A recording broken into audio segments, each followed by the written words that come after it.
A woman in a wheelchair rolled into the parking lot, unaware of the eyes on her.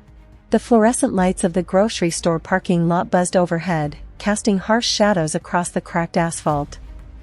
It was one of those quiet evenings where the world seemed to hold its breath, waiting for something to break the silence.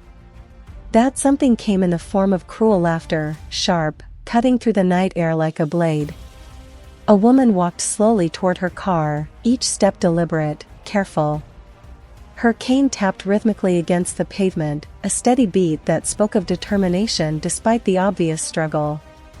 She wore a simple jacket, nothing that would immediately mark her as different from anyone else shopping for groceries on this ordinary Tuesday night.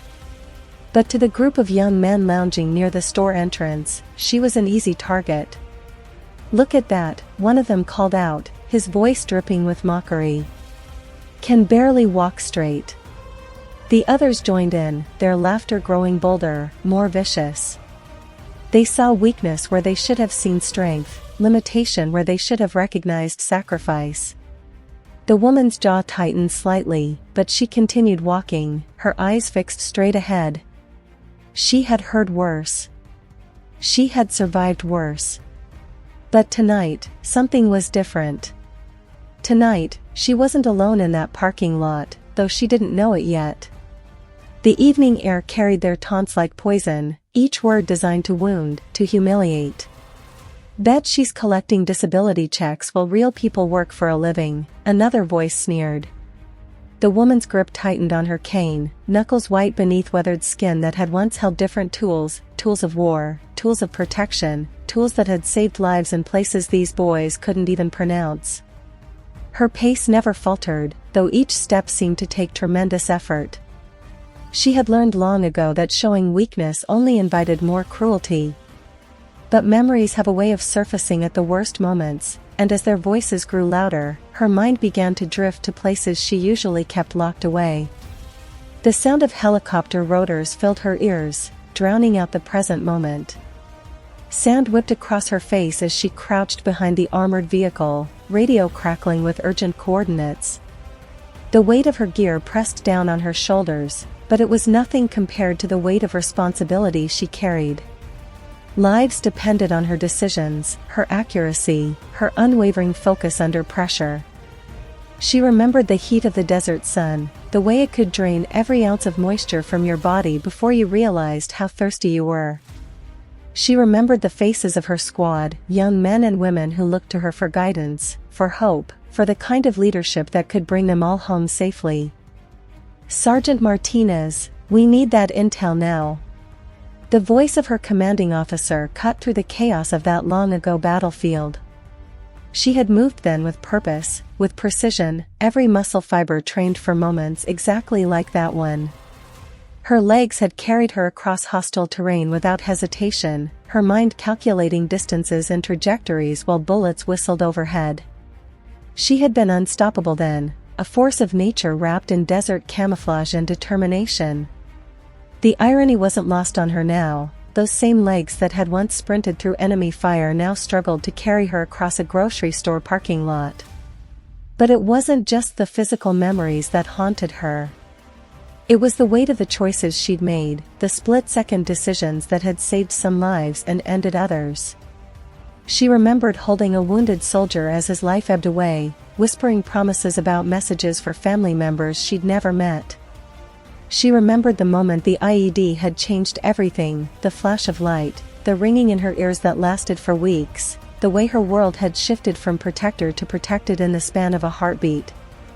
The rehabilitation had been brutal, months of learning to walk again, years of accepting that her body would never again be the perfectly tuned instrument of war it once was. Yet here she stood, upright and moving forward, because that's what soldiers do. They adapt. They overcome. They continue the mission, even when the mission changes to something as simple as buying groceries and maintaining dignity in the face of ignorance. The boys behind her didn't see the Purple Heart tucked away in her jewelry box at home, or the commendation letters that spoke of courage under fire. They saw only what they chose to see, a convenient target for their misplaced anger and juvenile cruelty. As the harassment reached a crescendo, something shifted in the parking lot's atmosphere. It started as a subtle change, like the way animals sense an approaching storm before humans notice the darkening sky. 6 figures began to move through the scattered cars and shopping carts, their movements coordinated without being obvious.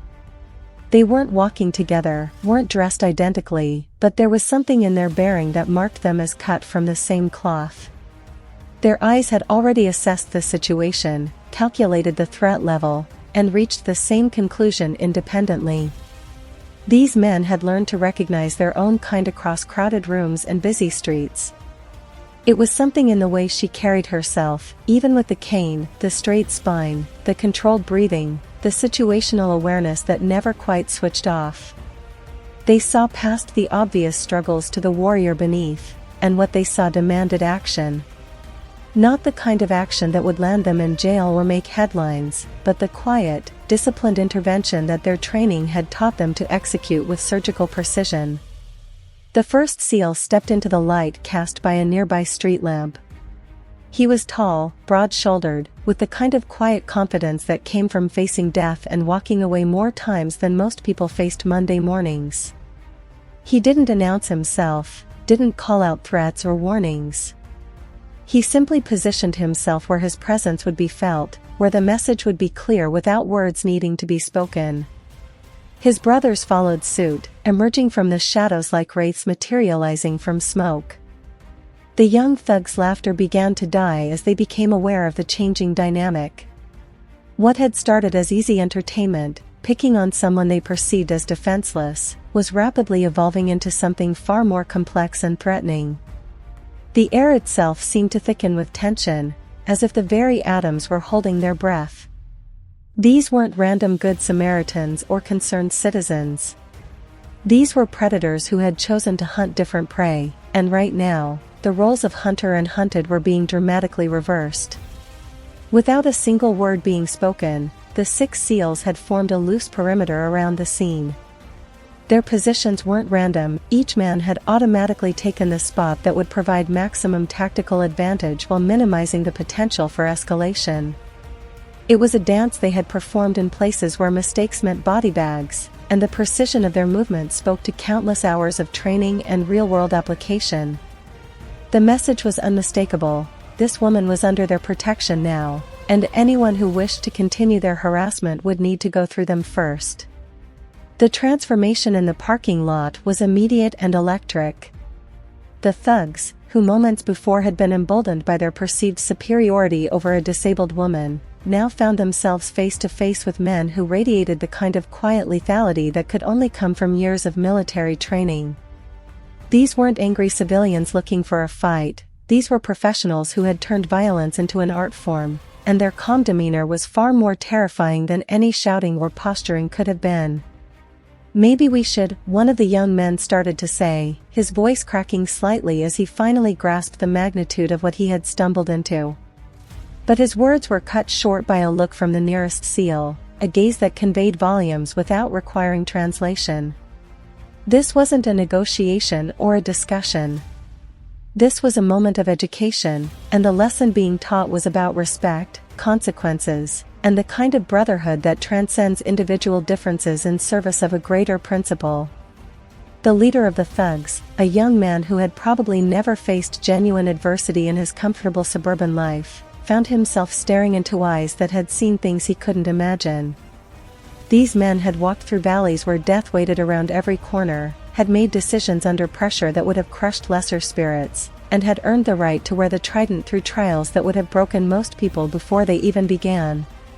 The contrast between his shallow cruelty and their seasoned experience was so stark it seemed to bend light around the edges. One by one, the SEALs turned their attention from the retreating thugs to the woman who had unknowingly become the catalyst for this display of military brotherhood.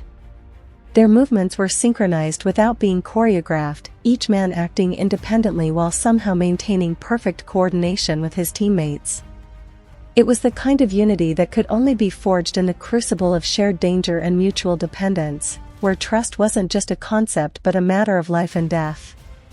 The first SEAL to approach her removed his baseball cap and stood at attention, his posture conveying respect that transcended rank or branch of service.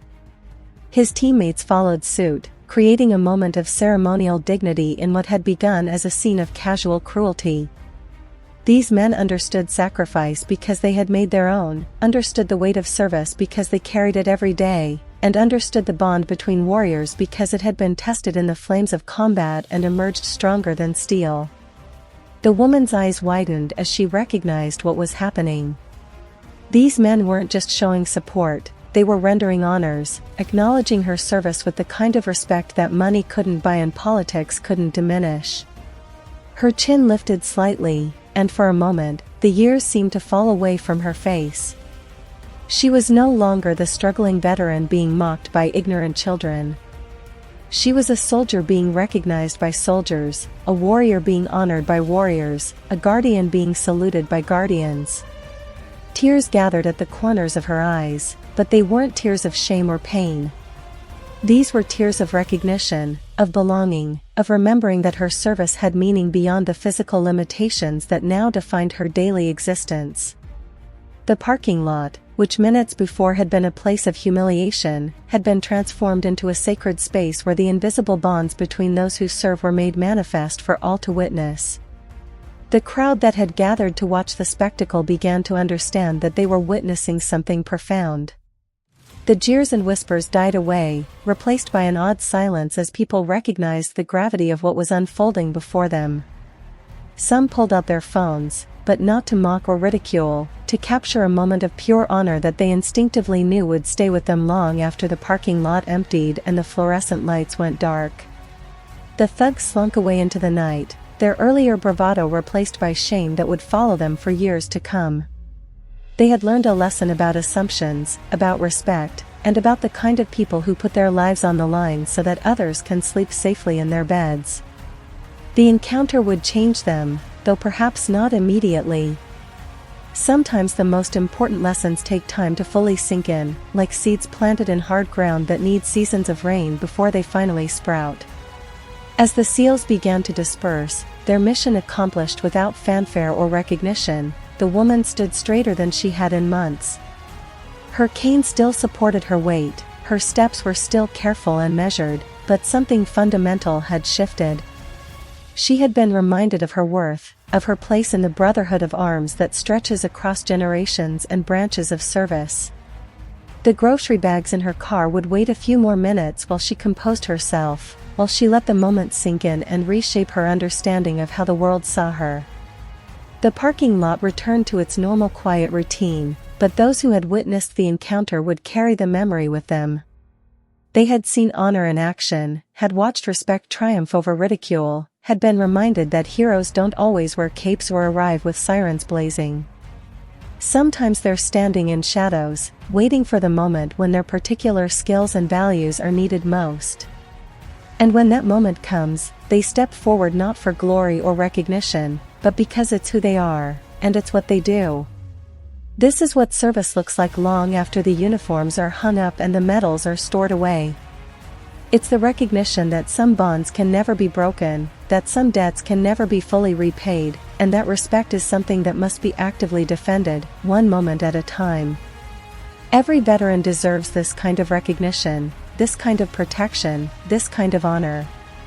They've earned it through sacrifice that most of us can barely comprehend, and they deserve to live their lives with dignity intact, regardless of the challenges they now face. What do you think about the bonds that unite those who serve? Share your thoughts below, and take a moment to thank a veteran today. Their service continues long after their deployment ends, and they deserve our respect every single day.